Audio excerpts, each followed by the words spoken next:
The three former Minneapolis cops who were on the scene as George Floyd was murdered by Derek Chauvin have been found guilty of violating Floyd's civil rights. This is a breaking news story, and I'm glad to see that there's even more justice in this situation. And this involves three cops, former cops, I should say, Tou Thao, J. Alexander Kueng, and Thomas Lane. Here's what we know so far. A federal jury in St. Paul, Minnesota, consisting of 4 men and 8 women, found Lane, Kueng, and Thao guilty of depriving Floyd of his civil rights by showing deliberate indifference to his medical needs as former Minneapolis police officer Derek Chauvin knelt on Floyd for more than 9 minutes on May 25th, 2020, which of course ultimately killed him. Derek Chauvin was convicted of murder in that case. Now the jurors also found Thao and Kueng guilty of an additional charge of failing to intervene to stop Chauvin.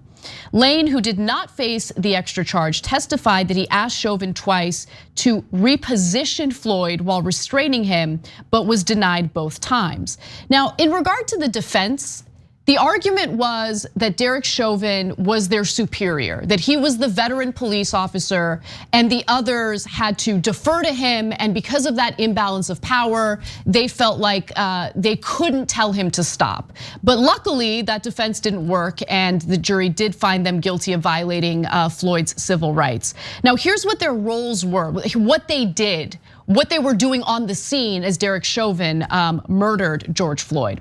Kueng and Lane were the first officers to respond to the Cup food store on that day after reports that Floyd had tried to use a counterfeit $20 bill. They later helped Chauvin restrain Floyd. At that point, Kueng held down Floyd's torso and Lane held his legs, and Thao held back a group of bystanders, shouting at the officers to get off Floyd. And then during cross-examination, Lane said he started CPR about 5 minutes after they found that he didn't have a pulse, adding that ideally, CPR should be started immediately after a pulse cannot be found. Ideally, yeah, of course. Yeah. What's the point of doing CPR 5 minutes after you don't have a pulse? It's insane that they didn't do it right away. So look, guys, this is a big, big moment and really good news for justice, because all my life, cops like this would have never been convicted. I'm not sure that Chauvin would have been convicted of killing George Floyd for most of my life. But the 3 cops who were there but didn't actively kill Floyd themselves, including one that asked the other cop to get off of Floyd a couple of times, convicted, that would have never happened. And so the tide has begun to turn. There's a lot of bad news that we note, but we should also note the good news and give you right context at all times, right?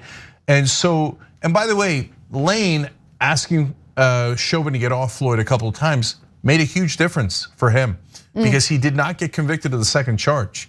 So he's gonna do, presumably he's gonna do a lot less time than the other 2. And so being a little bit of a human being makes a difference. And Lane was also the first one to try to give him CPR way too late. But one of the main reasons why they would have never been convicted for all my life is because the jury would have said, and the judge would have instructed them, the whole system would have said, well, I mean, that's a supervising officer, that's a senior officer. Once a senior officer gives you a command, all other officers must allow the murder to happen, right? And look, that is the culture in police departments across the country. Yes, definitely. Yeah. And so, but when you have convictions like this, it begins to change the culture. Yes. Because it gets into the cops' heads. Maybe I shouldn't let a supervising officer murder someone right in front of my eyes over the course of 9 minutes when I could stop it. Maybe I should. Because I might go to jail. Right, maybe I should speak out and stand for justice and actually protecting and serving, even if it means that there could be retaliation, right? Because yeah, you might be risking that retaliation, but what's far worse is dealing with potential prosecution and conviction like these guys did. And look, this isn't over for them. According to CNN, the three will also face a state trial in June on charges of aiding and abetting in the killing, which was pushed back so the federal proceedings that we're talking about here could take place. They have not pleaded guilty to those charges, meaning they haven't taken a plea deal. We'll see how it plays out. And when it comes to their sentencing, clearly, they haven't been sentenced yet. The jury has found them guilty today. This is a breaking news story. But their sentence could range anywhere from imprisonment up to a life term. However, it's unlikely that they'll be sentenced to life for this because the guidelines do indicate that the judge could have some discretion on the sentencing here. So we'll see how this all plays out. But this isn't the only trial that they're facing. They also have that trial in June. So remember, Chauvin also had a state and federal trial, and on the federal charges, he pled guilty. He took a deal and is likely going to get about 25 years. Now he was going to get that time from the state anyway, so that's why he took the deal. But that's a big punishment. Could be worse. I think he should go to prison for life. But that's another big moment for justice. Ahmaud Arbery's killers being convicted a couple of times.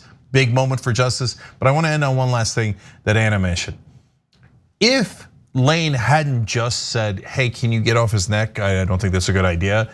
And instead, when Chauvin did not get off his neck, Lane had made Chauvin get off his neck. And how would he make him do it? Physically, right? There's no other way to do it because Chauvin's not listening to him. I guarantee you Lane would have been severely punished by the rest of the police. Yeah. Because then Floyd would not have died. It would not have been a big controversy. Lane would have been a secret hero, but in the police department, he would have been considered just the worst heretic. What kind of a monster. He might have been fired. Like, you pushed a supervising officer off of a suspect? How dare you? He would have been severely sanctioned if not fired. I guarantee it. Thanks for watching The Young Turks, really appreciate it. Another way to show support is through YouTube memberships. You'll get to interact with us more. There's live chat emojis, badges. You've got emojis of me, Anna, John, JR. So those are super fun. But you also get playback of our exclusive member-only shows and specials right after they air. So all of that, all you gotta do is click that join button right underneath the video. Thank you.